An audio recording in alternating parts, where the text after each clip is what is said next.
এখন নেককার স্ত্রী কারে বলে? যারা নামাজ পড়ে, রোজা রাখে, পর্দা করে, এরাই কি নেককার স্ত্রী? মান সম্পদ মানে কি? আমরা বলি টাকা পয়সা, অর্থ সম্পত্তি মান। আল্লাহ রাসূল হাদিসের ভিতরে বলেন, আদ-দুনিয়া কুল্লাহা মাতাউন ওয়া খায়রু মাতাউদ দুনিয়া ইমরাতুস সালিহা।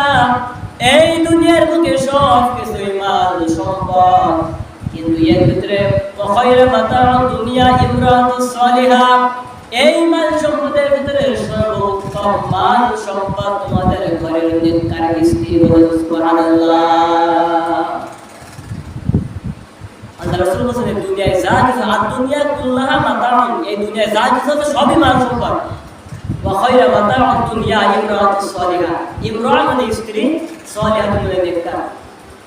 ওয়া খায়রু মাতাউদ দুনিয়া ইমরাতুস সালিহা, এই মাল অর্থ সম্পদের মধ্যে সর্বোত্তম মাল হলো নেককার স্ত্রী। এখন নেককার স্ত্রী কারে বলে? যারা নামাজ পড়ে, রোজা রাখে,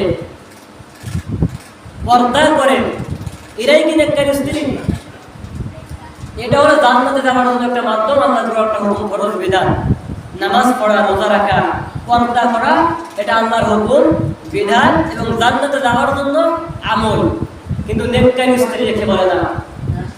মিশকাত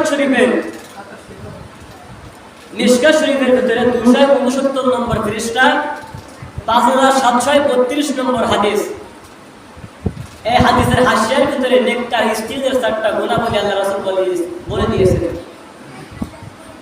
নেককার স্ত্রীর প্রথম গুণ হলো সদা সর্বদা সে তার স্বামীকে সন্তুষ্ট রাখবে, সর্ব অবস্থায় স্বামীকে খুশি রাখবে। এটা নেককার স্ত্রীর 1 নম্বর গুণ। নেককার স্ত্রীর 2 নম্বর গুণ হলো স্বামী যখন কোনো কিছু আদেশ করবে, শরীয়তের জায়েজ বৈধ কোনো বিষয়ে আদেশ করবে, যেন স্ত্রী তার জীবন থাকতে স্বামীর জায়েজ আদেশকে মেনে নেবে, সেটা হলো নেককার স্ত্রী। 3 নম্বর নেককার স্ত্রীর কথা আল্লাহ রাসূল বলেছেন, স্বামীর উপার্জনের পরে সন্তুষ্টি থাকা। স্বামী যেটা উপার্জন করবে, আয় করবে, তার উপরে সন্তুষ্ট থাকবে, এটা নেককার স্ত্রীর 4 নম্বর গুণ।